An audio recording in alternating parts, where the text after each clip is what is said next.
el tema es muy interesante, pero como verán, abrir el juego por ahora nos lleva para cualquier lado y tenemos que ver cuáles son las variables que tenemos que poner a funcionar para tratar de llevar la situación hacia una formalización, pero como está colocada ahí la noción del límite, también es un desafío, digamos, llegar a eso como punto de llegada y no como punto de partida, digamos.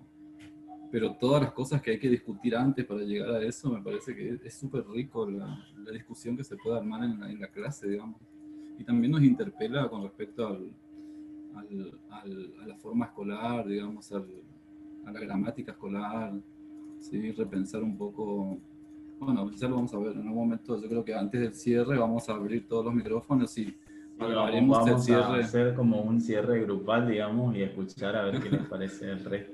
Por ahí también esto de la búsqueda de las validaciones matemáticas que están detrás de los procedimientos de los alumnos nos llevó a meternos mucho, y esta idea que teníamos con Juan Ignacio de meter a la estadística como una herramienta o como parte de este estudio que estamos haciendo. Nos pusimos como a mirar un poco cómo garantizar, por ejemplo, esta equivalencia que querían ellos entre los parámetros puntuales. Es decir, si vos haces la suma de todas las muestras y calculás ese parámetro o haces esa estimación puntual, si es lo mismo, y eso es lo que pasaba, buscaban de justificar que no les daba el mismo parámetro, pero ¿por qué no le daba el mismo parámetro si ellos estaban haciendo un promedio y ese promedio le daba una proporción también, y esa proporción estaba bastante cerca del parámetro, pero había un error ahí que no podían como determinar? Y bueno, pusimos como a jugar un poco, nos metimos con regresión, con varianza, con análisis de la varianza, y bueno, salen muchas cosas, como dice Juanjo, está como muy ligado, está como muy ligado a esta noción, la idea de usar estadística para esto, digamos. Entonces, en esa búsqueda vimos que si se hace como un análisis de regresión, se pueden estudiar curvas eh, líneas de regresión, rectas de regresión, y ver qué pasa cuando aumenta la cantidad, si aumenta un punto muestral, si el punto muestral tiene un cierto tamaño, si no, qué pasa con la varianza. Empezamos como, ¿y qué pasa con el coeficiente de correlación de Pearson? Y todo eso empezamos como a jugar ahí como para tratar de justificar estas cuestiones a partir de la matemática que estaba detrás. Y porque ayer a la mañana tenían que preparar el PowerPoint y se pusieron a discutir y a modelizar la situación, porque lo experimentamos hace 2 semanas, entonces tenemos todos los datos que de la experimentación la tenemos todavía muy en crudo, y leer lo que pasó en la clase a posteriori, analizar lo que pasó, qué dijeron los alumnos, cómo piensan los alumnos, o sea, cuál es la lógica que utilizan, qué elementos utilizan, o sea, qué objetos utilizan y qué procesos ponen a funcionar. Es otro precio, digamos, y nos pone a pensar en qué modelo que están utilizando los alumnos y qué tipo de conjeturas, si esas conjeturas son válidas, cómo hacemos para la siguiente clase, ¿sí? Porque entre una clase y otra tenemos que repensar muchas veces la estrategia para ver, bueno, dijeron esto, salió esto, ahora para la clase que viene, ¿cómo hacemos? Porque la rueda tiene que seguir funcionando y tiene que seguir avanzando, ¿sí? También somos muy conscientes de que estamos en un trabajo muy experimental, que nos permite conocer algunos aspectos de todo un desarrollo, de una noción, digamos, en la clase, y que estas microingenierías tratan de pensar en un pedacito de todo un proceso mucho más complejo, digamos. Pero Y bueno, otra, también de eso se tiene que ver esta propuesta también, ¿no? De pensar en todas estas cosas y ir cargando nuestras mochilas de más herramientas. Seba. Y otra cosa por ahí también es no sobreentender lo que dicen los alumnos a partir de lo que queremos lograr, digamos. Eso también analizamos cuando reveíamos la clase y hacíamos como la desgrabación y el análisis de lo que había salido. Tratábamos de ver si en algún momento se sobreentendían procedimientos o ellos también modificaban los procedimientos que iban haciendo sus compañeros, y cómo le iban agregando condiciones para que eso que ellos estaban planteando funcione. Y bueno, a partir de todo esto, los chicos vamos a mostrar un poquito rápido porque queremos llegar a la siguiente etapa, las cosas que decían los chicos en las discusiones, digamos. Tiene que ver con el reconocimiento del conocimiento de los alumnos, digamos, sin sobreinterpretar, sino tratar de ajustarnos a qué cosas están pensando. Se va. Bien, en la otra, Juan, y ahí, en la anterior. Fíjense ahí, por ejemplo, vamos a tomar una partecita de lo que decía Claudia, y ella decía, creo que en este caso es más probable hablar de intervalos porque lo que está pasando es que cuando hay menos cantidad de peces en la muestra, también disminuye la cantidad de peces federales. Y me parece que es grande la diferencia, unos 15.000 peces de diferencia, pero primero habría que quedar con el intervalo. Y ahí una cuestión que estaban discutiendo acá era el intervalo que yo le conté que hizo Patricio, uno de los chicos, que decía esto de tomar las dos muestras de menor tamaño, las dos de mayor tamaño y calcular el promedio. Y a partir de ahí calcular un intervalo donde podría caer el parámetro. Entonces, ella estaba como cuestionando esto, digamos, este caso es muy particular, decía ella, porque justo las dos muestras de menor tamaño tienen la menor cantidad de peces federales y las dos muestras de mayor tamaño tienen la mayor cantidad de peces federales.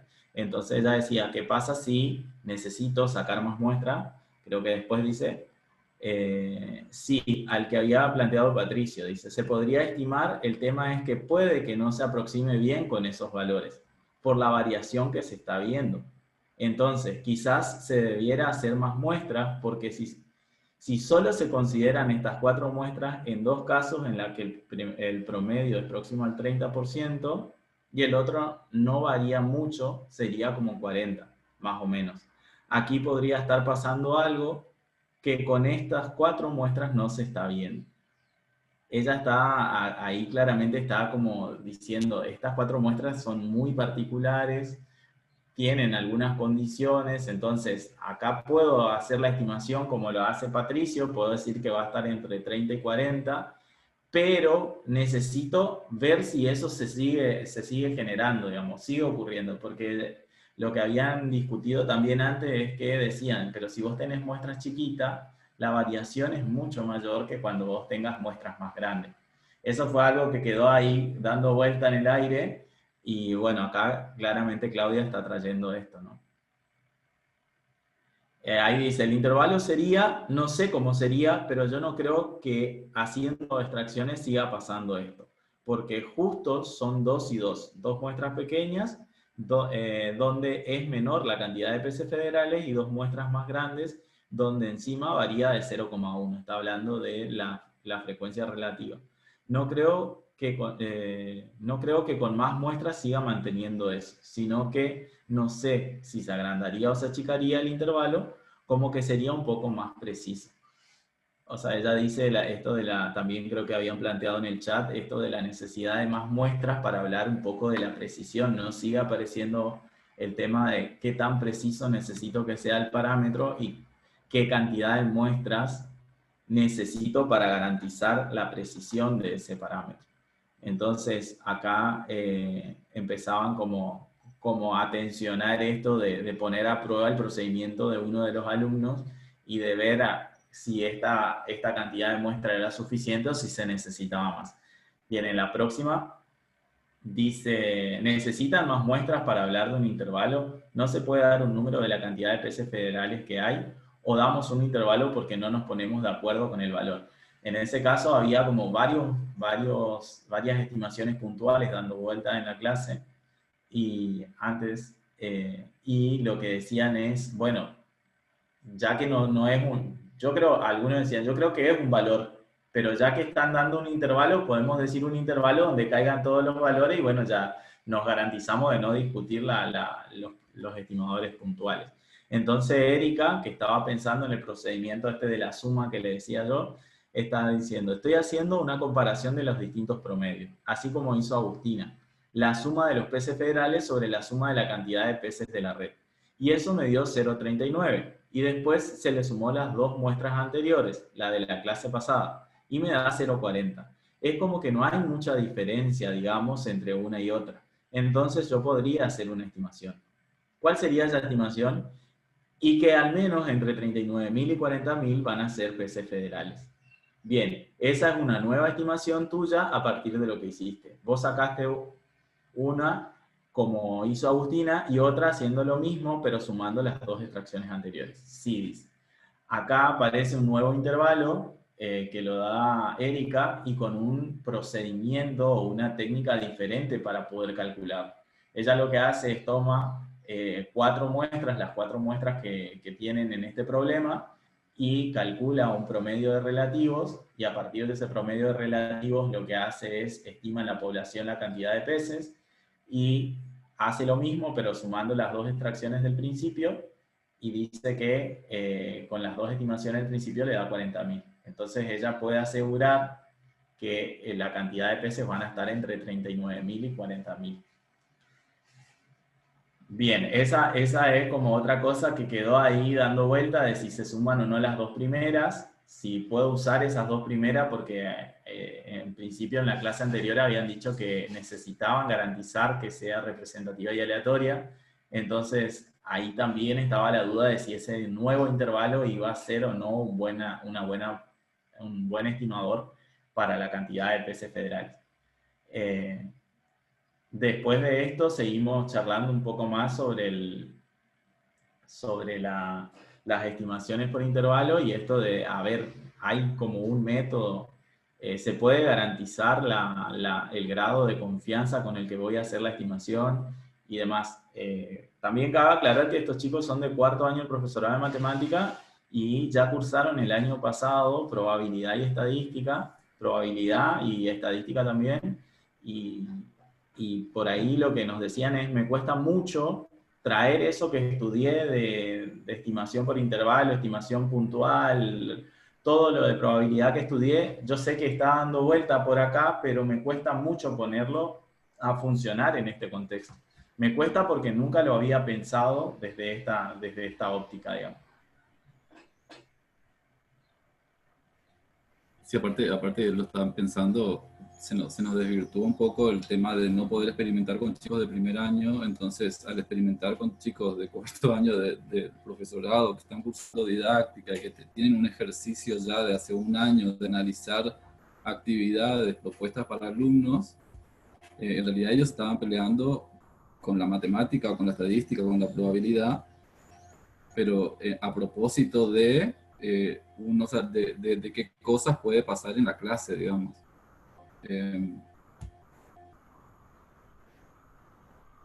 Bueno, yo creo que esto muestra, por un lado, la cuestión abierta, digamos, de esta secuencia, de esta propuesta, eh, de estar abierto a las posibilidades que pueda suceder.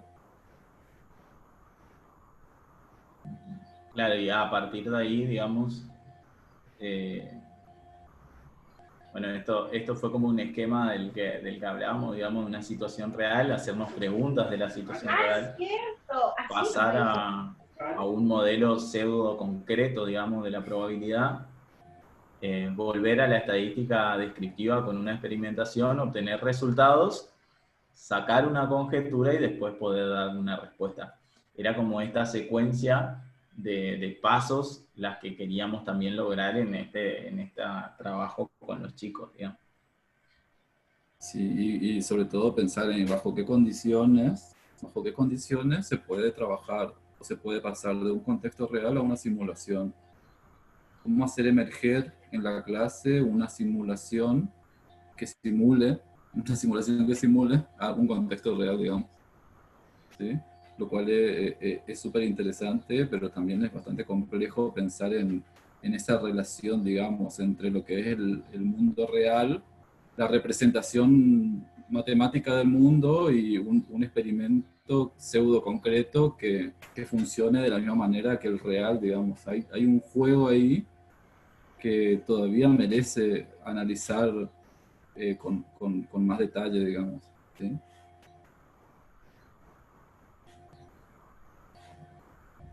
Sí, lo que dice por ahí para leer lo que dice Ángel, le dice normal, porque al menos mi experiencia, la carrera fue esencialmente teórica, las aplicaciones las aplicaciones nunca es obvia. Exacto, nosotros también hicimos como un estudio chiquito, por decirlo así, de los currículum del secundario y también de las universidades, donde trabajan probabilidad estadística y las carreras de acá de la universidad donde se abordan esos conceptos, y por lo general son mucho aporte teórico, muchos ejercicios de aplicación o de fórmula, muy aritmetizado, digamos, muy algoritmizado, y muy poco pensado en situaciones donde puedan emerger estas cuestiones, ¿no? De hacer emerger el conocimiento y no de que sea el post de una explicación teórica. Bueno, después de esto, eh, ya los alumnos nos muestran la necesidad de obtener más datos, y esto de lo que decía también Juan Ignacio hoy, de la economía con la que uno trabaja, digamos, los biólogos no van a ir todos los días a sacar peces de la laguna, el maltrato al ecosistema y todo eso podía fundamentar de la necesidad ya de implementar con estas hipótesis que ya tienen de las primeras dos etapas, con un simulador, y empezar como a trabajar desde la casa y no yendo al terreno con este problema que todavía no está siendo contestado, digamos. Están como haciendo estimaciones, pero faltaría como un poquito más para poder avanzar. Entonces, en esta tercera etapa se presenta el tema de la simulación.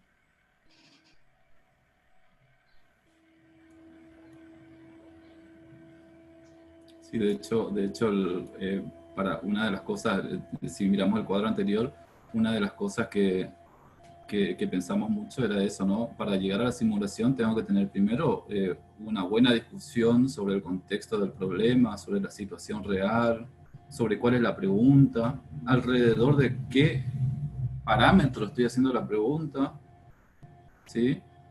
Hacer una hipótesis o una conjetura, formular eso, y luego pasar a un modelo pseudo concreto, que puede ser, bueno, una botella con bolitas. Si fuera a nivel universitario se puede trabajar en R, no sé, hay mucho simulador dando vuelta, pero el chiste no es trabajar con el simulador directamente, sino que usar el simulador al servicio de la modelización de un fenómeno Aleatorio. del mundo, digamos, claro, del mundo. De eso se trata la cuestión de hacer entrar al aula, de cualquier nivel, hacer entrar al aula la cultura aleatoria, digamos, ¿sí?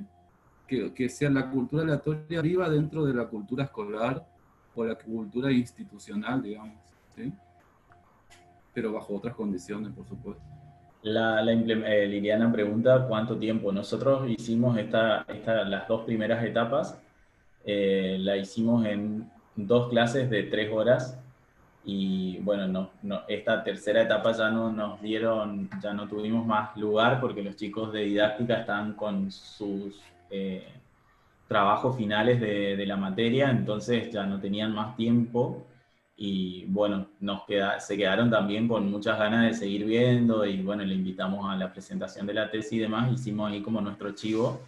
Y bueno, nada, quedó esta tercera etapa, lo experimentamos con los chicos de primer año de ingeniería, 2 alumnos de ingeniería, que fueron mis alumnos en secundario y que no vieron probabilidad o no trabajaron con probabilidad en la secundaria, porque en el programa del colegio no estaba el, la unidad de probabilidad, o si estaba, nunca se desarrollaba.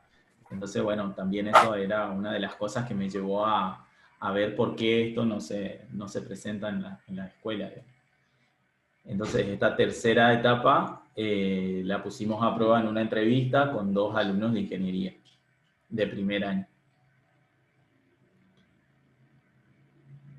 Antes, Juan, deja el problema y, bueno, por ejemplo, acá le invitamos a pensar a ver esto que decía Juanjo, ¿tiene sentido esta simulación? ¿Para qué agregamos una simulación a la situación? No es agregar, eso también por ahí charlábamos entre nosotros, discutíamos bastante esto de no generar un nuevo problema en la situación, porque si lo que estoy agregando no es una herramienta y se genera en un problema para el alumno, y bueno, no sería bueno, digamos. Entonces, el simulador como una herramienta para poder validar o para poder refutar algunas conjeturas iniciales.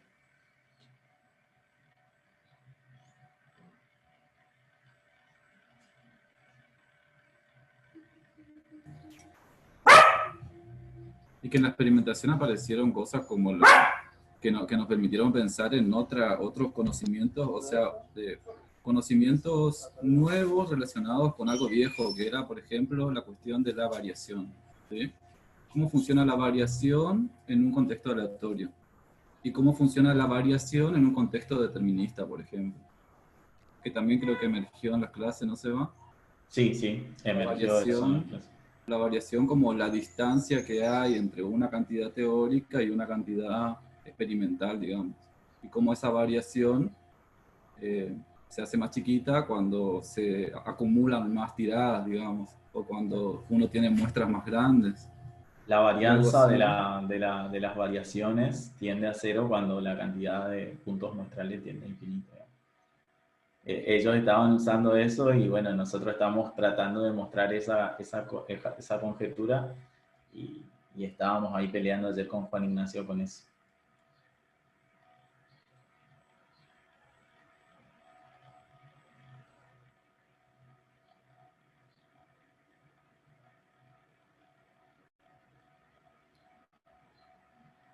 Bueno, y acá, por ejemplo, lo que queremos discutir es a ver esto de cómo funciona la simulación en este contexto, digamos, ¿tiene sentido o no tiene sentido?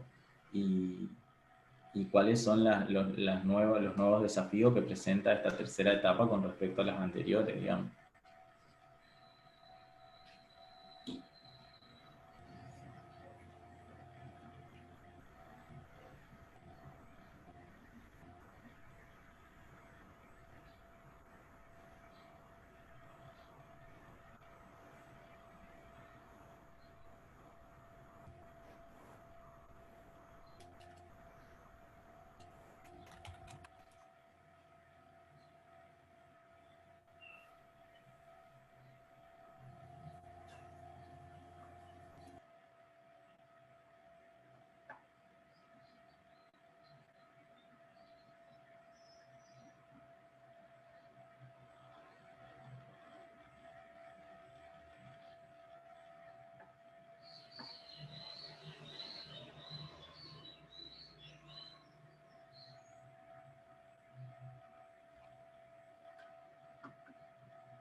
O si quieren pueden, como verán, la situación es bastante parecida a la situación, al desafío que le enviamos por mail ayer.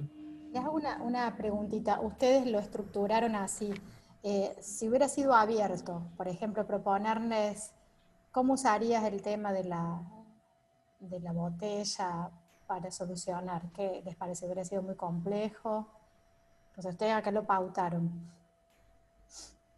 Claro, por ahí también nosotros pautamos esto por el tema de la diversidad de cosas que podrían salir. Por ejemplo, como pueden notar, las primeras dos tiradas son de 30 y justamente queríamos que relacionen esas dos tiradas que tienen la misma cantidad, esas dos muestras del mismo tamaño y que puedan como encontrar una primera regularidad.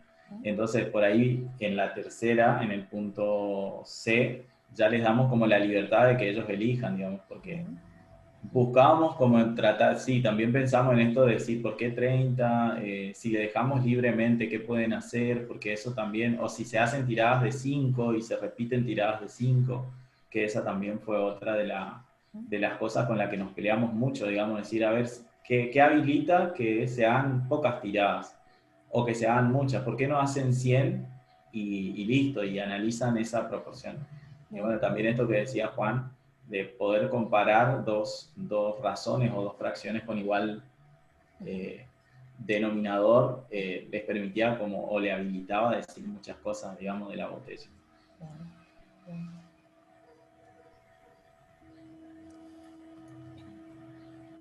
Todo lo que implica la anticipación de una coreografía. Ustedes realmente recién la escribía de las fases de la coreografía didáctica, la fase de anticipación, que es la que ustedes dicen, nos peleábamos, discutíamos.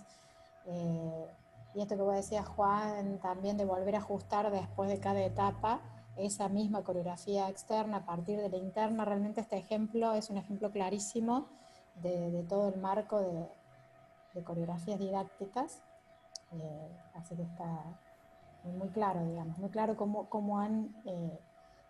para poder gestionar una coreografía de estas hay que realmente poner mucho en juego, dedicarse, conocer mucho del objeto que queremos abordar, a la vez de nuestros estudiantes, nuestras estudiantes, y del problema y del contexto. Y ustedes están mostrando todo eso en esa Sí, trama. a veces es en la clase, con los alumnos, en las discusiones, ¿Mm? otras veces con entrevistas, donde queremos ver qué piensan y tratamos de ser lo más neutro posible para ver qué cosas ellos pueden pensar frente a una situación, pero también abriendo el juego diciéndole qué les parece esta situación.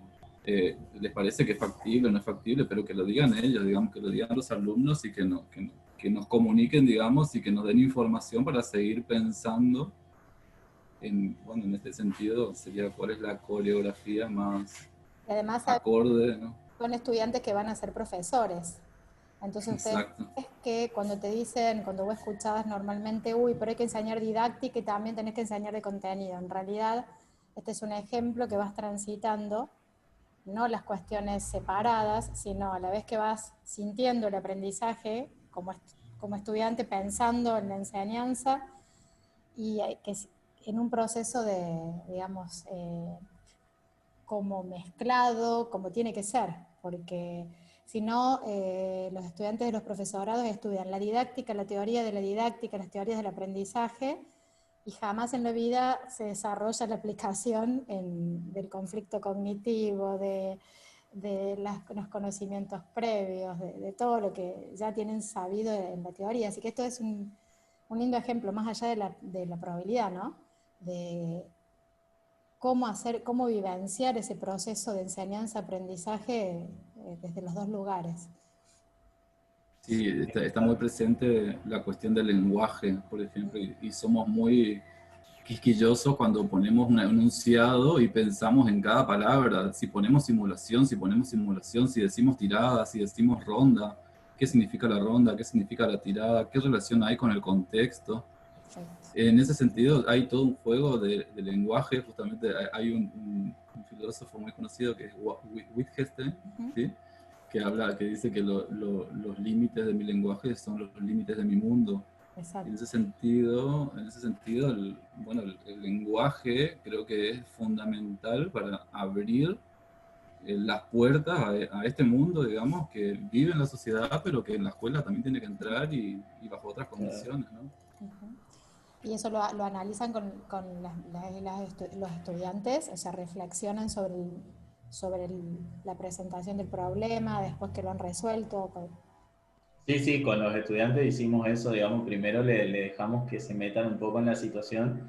Eso también es lo difícil de estar en cuarto año cursando didáctica de la matemática, porque un rato sos alumno y otro rato sos profe y otro rato sos el investigador en matemática y bueno, jugás como con los diferentes papeles, digamos, y bueno, quisimos como recorrer los diferentes papeles que ellos ya venían trabajando durante la clase de didáctica porque ya están en la última etapa de su pasantía, así que bueno, ya tenían como un bagaje de haberse corrido de marco varias veces, entonces en principio le presentamos el problema y le dijimos que lo piensen como cómo lo resolverían a secas, digamos, sin ponerse en el lugar del alumno, sin ponerse en el lugar del profe.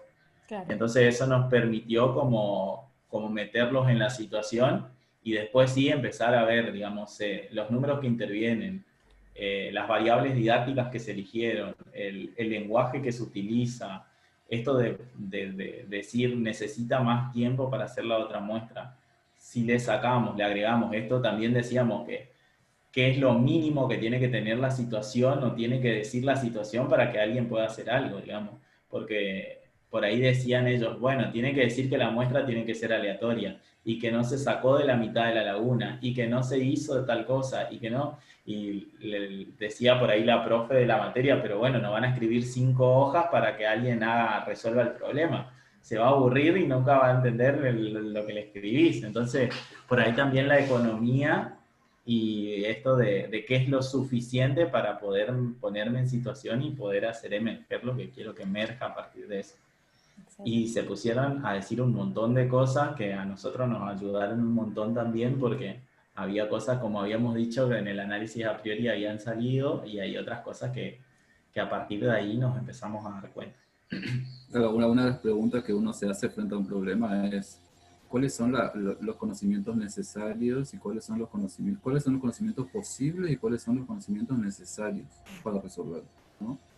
O sea, uno frente a una situación, hay muchas posibilidades de conocimiento que puedan emerger de acuerdo a su bagaje, de acuerdo a su historia, digamos, pero ¿cuáles son los que necesariamente quiero que aparezcan frente a este problema para que este problema sea un problema más robusto?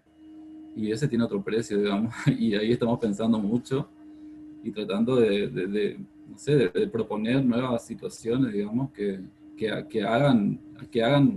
jueguen este juego en el aula, digamos, y que sean posibles también de reproducirla en la clase, pero es cierto que la reproductibilidad es todo un problema didáctico, digamos, porque depende de las condiciones de enseñanza, de los alumnos. Otro aspecto es eh, un- una, una característica, creo, de la clase que es importante recuperar, que tiene que ver con la reflexión conjunta del resultado al que se llega, digamos, ¿sí? Tomarse ese tiempo de reflexionar sobre los resultados que se llegan, o sea, reflexionar sobre los problemas, me parece que es un asunto fundamental, digamos, porque también de ahí se aprende mucho.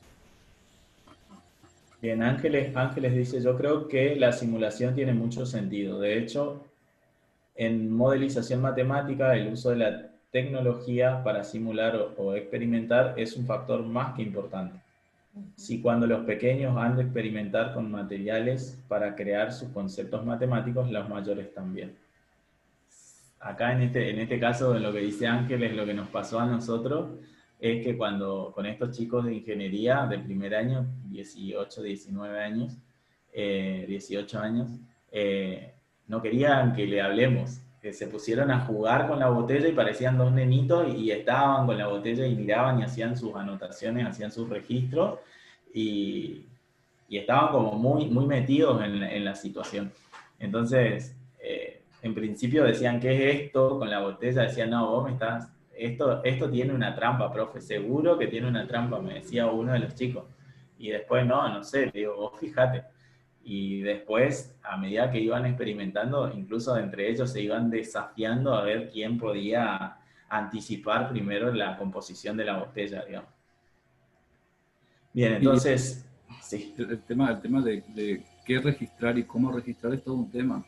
O sea, eso eso es también hay que otro. aprender. Eso hay que aprender nosotros cuando volver a jugar tal cual, pero jugar en el sentido de jugar bajo ciertas condiciones, digamos, que apunten a un cierto conocimiento.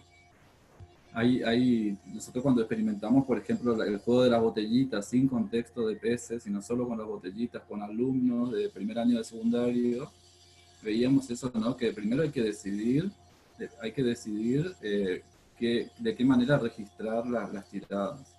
Si pongo palitos, si pongo puntitos, si pongo la letra, si pongo la palabra completa. Y hay que empezar a ver cómo va evolucionando, porque eso es lo que queremos, ¿no? Una evolución de un medio. Queremos que evolucione en el sentido que nosotros queremos, que es la construcción de una noción.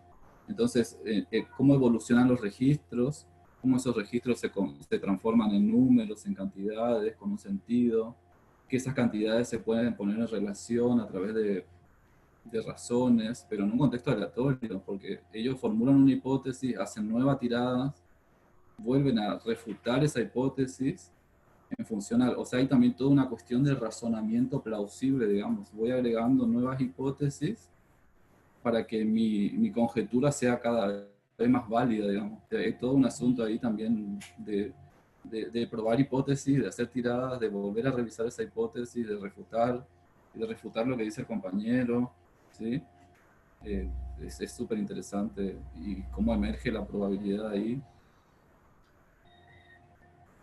yo no sé si creo que deberíamos empezar haciendo un cierre así, abriendo todos los micrófonos y, no sé, ver, comentar, Sí, por opinar. ahí comentar un poquito, Juan, y podés avanzar un poquito y le mostramos así a grandes rasgos, pasar a la siguiente, las cosas que decían los chicos en la entrevista. Estos, por ejemplo, eran algunos registros que hicieron ellos para la primera ronda, para la primera tirada, para la primera ronda de 30 tiradas, y a partir de esto empezaron, fíjense que acá hay como, parecieran que son los mismos registros, pero el alumno 2, por ejemplo, lo que hace es, como parte de una tabla, presenta las tiradas. En cambio, el alumno 1 lo que hace es, va como separando los procedimientos a medida que va resolviendo, digamos.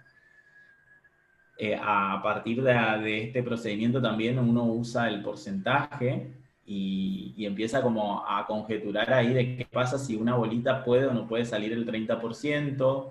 Empieza como a decir, a ver, pero ¿para qué necesito el porcentaje? No me bastan con los datos absolutos que tengo para poder decir algo. Y bueno, pasa Juanchi.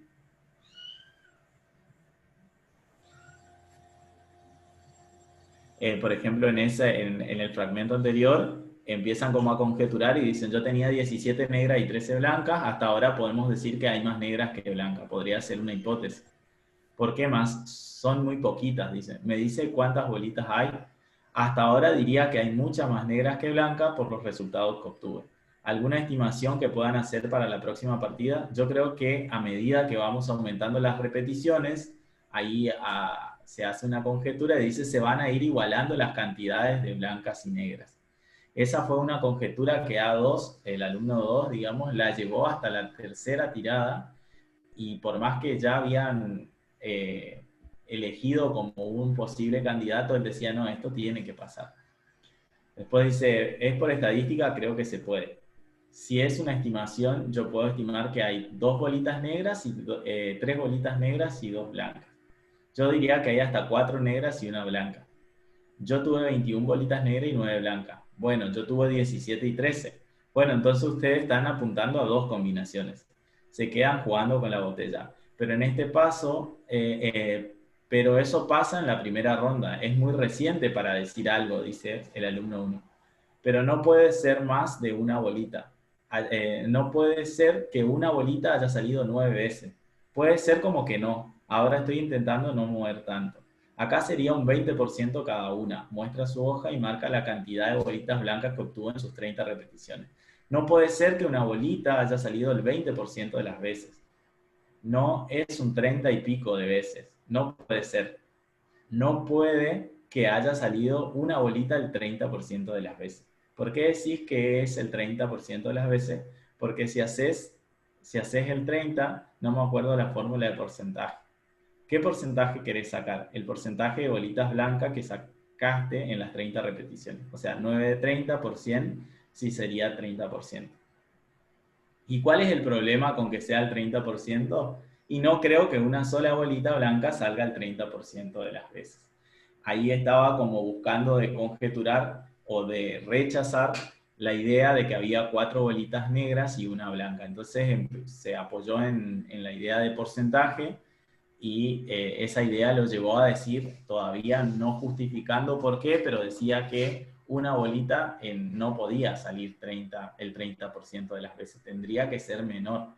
Empezaban como a delimitar la cantidad de veces que tenían que observar las bolitas para decir que había una, 2 o 3. Y otra cosa importante del fragmento anterior, el anterior, Juani, es que, por ejemplo, dice esto que dice A1, ¿no?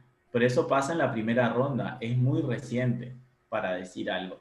O sea, te digo algo, pero todavía no te afirmo. O sea, déjame que juegue un poco más, y esto que lo que decía Gabriela, ¿no? Necesito volver a jugar, la situación me obliga a volver a jugar para poder afirmar algo o rechazar lo que estoy diciendo. Bueno, y algunas conclusiones discutieron mucho, y ahí también otra cosa que nosotros no habíamos previsto era el estudio de la botella. Ellos lo que hacían es estudiaban el peso de la botella y el tipo de movimiento que hacían en la botella y discutían bastante el tema de si era o no aleatorio. Sin decir aleatorio, hablaban de azar y decían que si uno movía como muy despacito la botella, podía anticipar el color de la bolita que iba a salir. Pero lo que no podía decir era la composición. Entonces le decía, bueno, pero no tiene sentido, porque vos ahí estás haciendo un movimiento, la bolita no se aleja mucho y estás viendo la misma bolita. Entonces, y ahí le dice, no, pero no sé si es la misma, porque puede ser otra blanca. ¿Cómo sabes que es la misma bolita blanca que vos viste recién?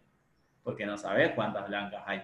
Y bueno, y ahí como que empezaban a discutir esto de la X probabilidad entre las bolitas y la X probabilidad entre los sucesos que habían dentro de ese experimento aleatorio, digamos. Que salga una blanca o que salga una negra, o si la bolita que yo estoy observando era la misma o no. Entonces, el alumno 1 hasta la tercera ronda seguía conjeturando de que si él hacía como un movimiento preciso, seguramente iba a poder anticipar la bolita que sería. Y después incluso hasta se puso a analizar si todas las bolitas tenían el mismo peso, porque si no tenían el mismo peso siempre iba a salir la misma, decía él. Entonces es importante también hacer el estudio, digamos, de qué condiciones tiene esta situación. Ellos estaban ahí como cuestionando mucho la máquina de azar.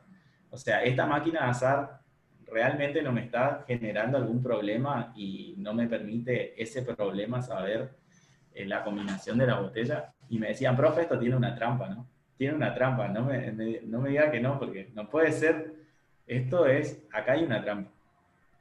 Y bueno, no, le digo, la verdad, nosotros no le trampeamos, le decimos que hay 5 bolitas, tanto blancas y negras, son del mismo tamaño, el mismo peso, tienen las mismas botellas, todo. O sea, y bueno, y ahí como que, bueno, vamos a la segunda ronda porque necesito hacer esto, y bueno, y ahí están algunas de las conclusiones, ¿no? Que por ahí decía, el alumno 1 decía esto de, depende del movimiento, del agitado de la botella, hay que fijarse en la forma del movimiento, y después hablaba también de esto de que él podía decir que hay más negras que blancas. En el caso del otro alumno, lo que él había conjeturado muy fuerte era esto de que a medida que aumentaba la cantidad de repeticiones del experimento, las cantidades de blancas y negras tendían a igualarse. Lo que nos pasó con este alumno es que no sé si para mala suerte nuestra o para favorecer su conjetura, en la segunda tirada de 30 le dio 15 y 15. Entonces, listo, dijo, claro, en esta tirada me da 15 y 15, así que tienen que ser iguales. Y en eso de que él estaba como seguro de que al aumentar la cantidad de repeticiones se iban a igualar las cantidades, el otro alumno le dice, no, pero ¿cómo se van a igualar si tenés 5 bolitas en la botella? Si te da la misma cantidad de bolitas en las extracciones, quiere decir que hay la misma cantidad de bolitas dentro de la botella. Y no puede ser, porque tenés 5, o son 2 blancas o son 3 negras, o son 2 negras y son 3 blancas. Y bueno, y ahí como que empezaron a relacionar las extracciones del experimento con la composición de la botella. Entonces decían, bueno, no pueden ser iguales. Me tengo que quedar con una composición. La de 4 y 1 la discutieron bastante. Y bueno, o son 3 negras y 2 blancas, o son 2 blancas y 3 negras. Nos quedamos con esas dos. Y bueno, y ahí el alumno que decía que al aumentar la cantidad de repeticiones se iban a igualar las cantidades, él decía como que no podía hacer la relación entre eso con la composición de la botella. Entonces dice, en la tercera ronda dice, yo voy a hacer tantas muestras, tantas veces el experimento, hasta que las cantidades se igualen. Entonces empieza como a tirar y a anotar sin tener una cantidad fija. En cambio, el alumno 1 lo que hace es suma las 2 primeras extracciones, le da 60 y dice, bueno, voy a completar 40 para llegar al 100% y poder decir un porcentaje del total que va a representar cada uno. Después de la apuesta de empezar a discutir esto, el alumno 2 dice, no, profe, acá me doy cuenta de que no pueden ser la misma cantidad de bolitas y siempre le ganan las negras. Decía ya, eso no habíamos puesto ahí, pero decía como final, decía hay 2 bolitas blancas y 3 negras porque siempre salen más negras y no pueden ser 3 y 2, 3 blancas y 2 negras porque siempre salen menos blancas. Entonces esa combinación es muy poco probable que salga. Y hablaban de que había un 70% de probabilidad de que la combinación de 2 blancas y 3 negras esté en la botella, y de que el otro 30 dejaban a la posibilidad de que sean 3 negras y 2 blancas, pero que ellos estaban más seguros de que iba a salir eso. Acá en este caso los chicos sumaron las extracciones, y ellos lo que por ahí no le habíamos preguntado es por qué, pero ellos directamente trabajaban en la tercera ronda, no hicieron el análisis de su tercera ronda, sino que ya hicieron el análisis de la suma de las 3 rondas. La tercera ronda fue como para sumar a las anteriores, y a partir de ahí se pusieron a analizar lo que salía. Porque justamente ambos tenían como la intuición de que a mayor cantidad de muestras mejor iba a ser la estimación. Y bueno, y eso le permitió decir esto, digamos. Y al final, en la tercera ronda lo que hacen es, dicen, sí, nos quedamos con la combinación, estoy seguro, decía uno, de que la cantidad de bolitas que tiene esta botella son 2 blancas y 3 negras. Y lo que después decía Juan Cruz, uno de los alumnos, decía esto de volver al contexto, digamos. Él decía, bueno, pero lo que decía por ahí es, y es oscura la botella porque no puedo ver los peces, y los peces no van a estar todos alineaditos, entonces por eso tengo que agitar mucho la botella, porque no voy a tener los peces en hilerita para que yo vaya y los pesque, digamos. Entonces decía, no tiene sentido tener la botella como así y mirar, porque sería como tirar el pescadito al agua y volverlo a sacar rápido, digamos. Entonces, ahí también hablaban esto de decir, no, bueno, el movimiento tiene que ser al azar, y tiene que repetirse en un sentido, respetar el patrón, pero que no forzar a la experimentación para que sea lo que yo quiero obtener, digamos. Y ahí decían, eso no me va a dar algo. Lo único que voy a poder decir es que el color de la bolita, pero no saber su composición. Bien. Y bueno, después en esta entrevista también se llevó una segunda parte que no la pusimos acá, donde se trabaja ya la relación entre el contexto con las frecuencias relativas y qué pasa a medida que aumentamos la frecuencia. Bien, ¿alguna pregunta hasta acá? ¿Duda? ¿Comentarios? Podemos hacer un cierre grupal, así, comentarios, reflexiones, no sé, nuevas ideas. ¿Qué les pareció? Podemos abrir los micrófonos, así le escuchamos la voz a algunos. Sí. Si querés, Juani, así les ves las caras y así le vemos las caras, y Juani, deja de compartir la pantalla y nos miramos un poquito. ahí vamos. Ahora ya podemos mostrarnos todos porque ya estamos más despiertos, así que... Claro. Nosotros mostramos la cara de dormido que tenemos.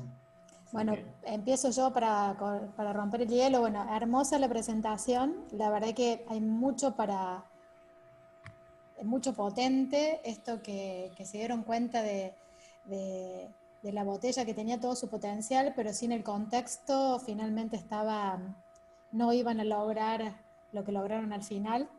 Estaba pensando al final que lo voy a tomar. Yo he trabajado con lo de los peces, que también con el doctor Paenza, viste que hay un desarrollo de Paenza con Sí. veterinaria, pero hacíamos las simulaciones con el Excel, y creo que lo de la botella para el año que viene de una, la voy a incorporar porque me pareció re potente esta cuestión, ¿no?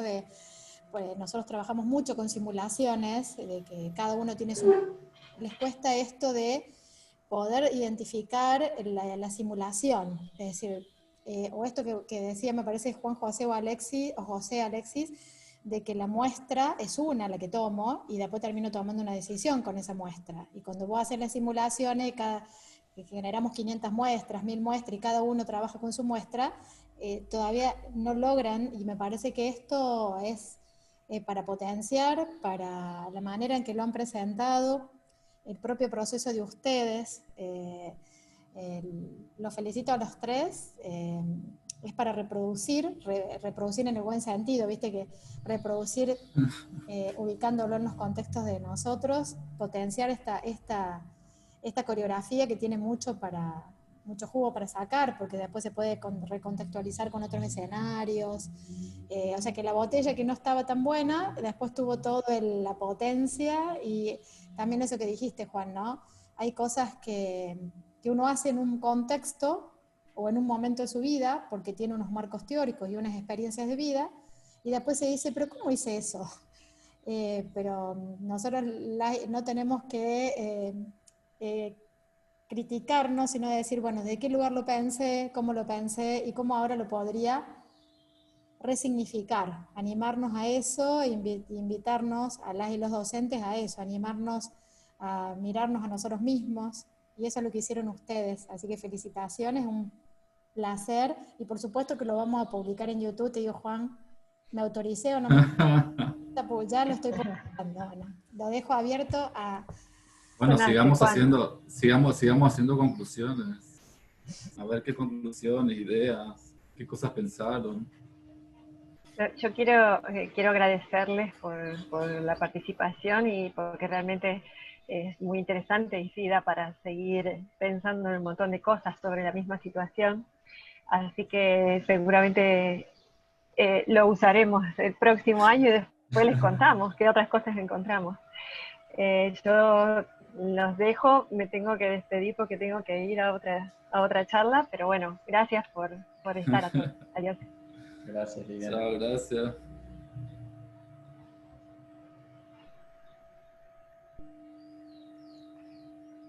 ¿Qué tal, chicos? Buen día. Yo les quiero preguntar, ¿cómo les va? ¿Le dieron la solución al estudiante?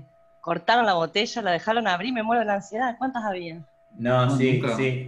En realidad lo que hacemos después en otra etapa de la secuencia es trabajar con un simulador gráfico, donde ellos tienen que, el simulador gráfico lo que les permite es graficar la cantidad de repeticiones, y le va dando una gráfica de qué pasa con las proporciones a medida que aumentan las repeticiones.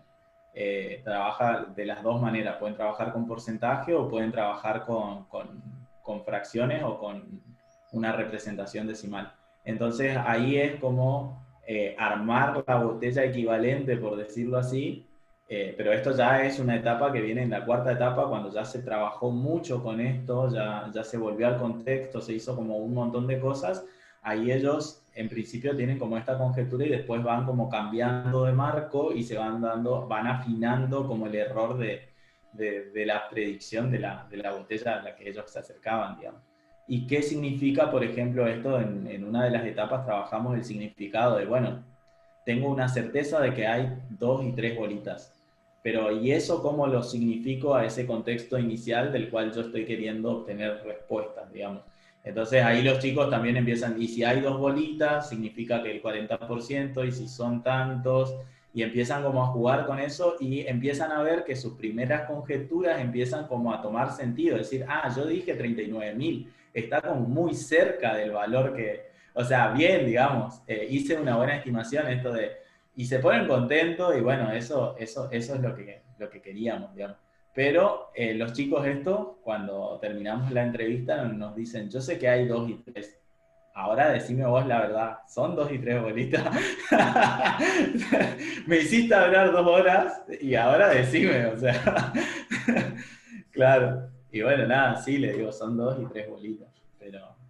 Pero no necesitaba que yo le diga para... O sea, se dieron cuenta que no fue necesario que yo le diga la cantidad de bolitas. Eso quería decir yo. Perdón.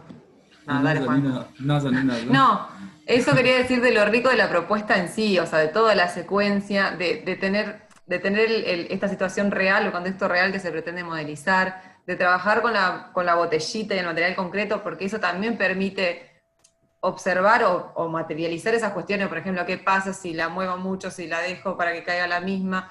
Y después también agregar la simulación para ver qué pasa con la repetición masiva, o sea, qué pasa cuando me extiendo en cantidad de casos, y cómo eso, digamos, de manera integral, me permite trabajar, pero montones de cosas, fíjense, bueno, todo lo que los chicos pudieron ir respondiendo también, pero cómo trabajar con las 3 cuestiones ahí como en paralelo, bueno, por etapas, pero integrándolas. Eso es sumamente rico. Se va armando el conversatorio. Y nos tenemos que... No. A las menos cuarto tengo que, para mudarme al... la verdad que daba... En realidad, cuando va evolucionando la secuencia, llega un momento en que ya no es más interesante saber cuánto tiene la botella, porque con todas las tiradas que hicimos y con todas las conjeturas que hicimos, estamos recontra seguros que tiene 3 blancas y 2 negras. Ese es el chiste de la probabilidad, digamos. No hace falta saber el contenido. Por eso Brousseau dice la probabilidad no es un concepto experimental, en el sentido de que no hace falta abrir la botella para saber la composición, así como no hace falta sacar todos los peces de la laguna. Claro. Solamente con muestras uno puede estimar. Sí. Pero llegar a eso es un proceso largo y hay que estar ahí entrenado en eso. Ahí están escribiendo en el chat un montón. Claro, sí. Otra cosa que por ahí también es la medida, esto de medir qué tanto me estoy equivocando, qué tanto esa estimación que estoy haciendo es buena, digamos, porque la necesidad de tener más muestras, la necesidad de poder probar la cantidad, porque limitar la cantidad de repeticiones fue justamente también, la pensábamos para que ellos digan, bueno, necesito hacer yo mis repeticiones, ¿por qué tengo que hacer 30? ¿O por qué tienen que ser 30 una cantidad? ¿O no puedo hacer 100, no puedo hacer 1000? Y bueno, también el contexto lleva como a hacer esa limitación que decía por ahí una de las chicas de la clase de didáctica, decía, sí, pues bueno, pero si son biólogos no van a querer matar a todos los peces de su muestra y generar un impacto en el ecosistema para poder determinar la cantidad de la población. Y por ahí otra cosa también que salió era esto de que la población la que se está estudiando ya es del pasado, digamos, ¿qué pasó? Murieron, nacieron, se reprodujeron, empezaron como a cuestionar un montón de cosas. Eso cuando dijiste el pasado me hiciste acordar hay un esquema de Brousseau que dice, las estadísticas son el pasado y la probabilidad es el futuro. Entonces, de los datos estadísticos, que para nosotros es el pasado, nos permite decir qué es lo que va a pasar en tiempo futuro y que lo que va a pasar se relacione con el pasado, o sea, con la estadística.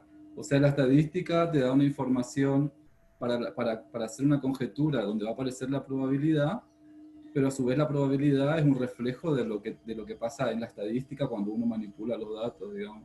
No sé si se entiende.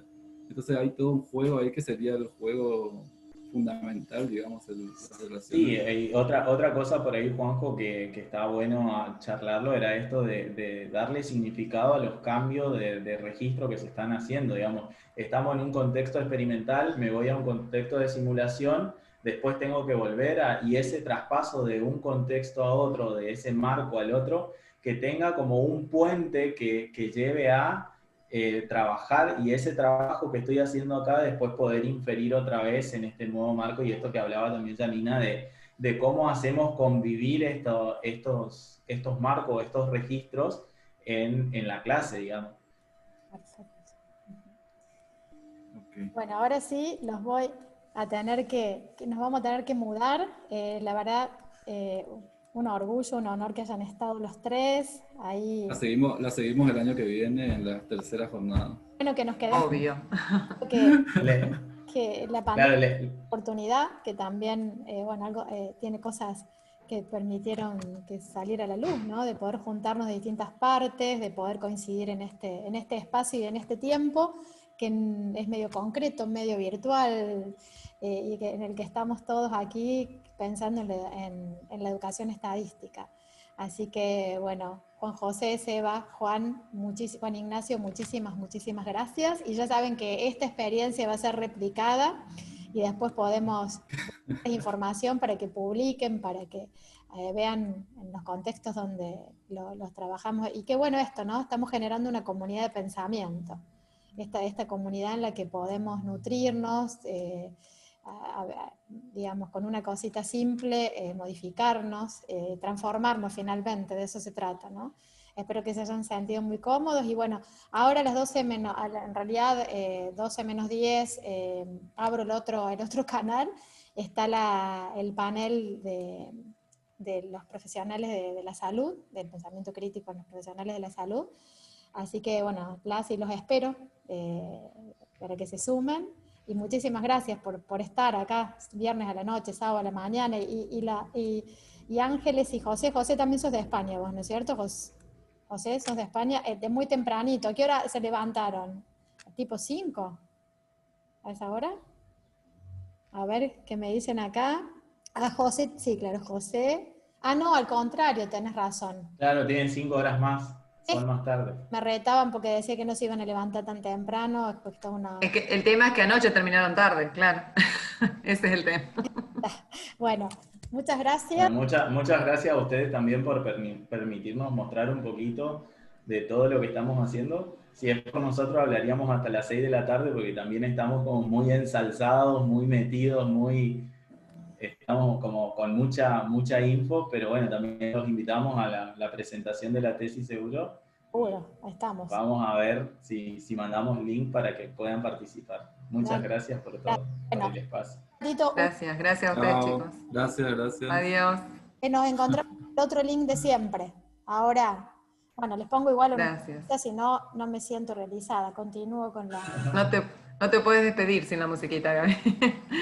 Nos vemos. Adiós. Chao. Pasanos tu playlist.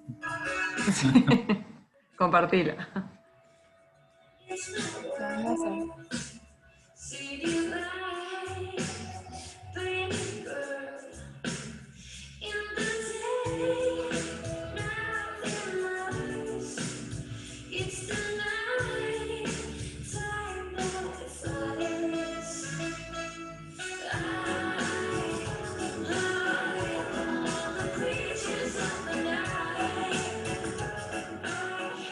Me voy yendo para poder abrir el otro. Muchas gracias. Hasta 5 minutitos.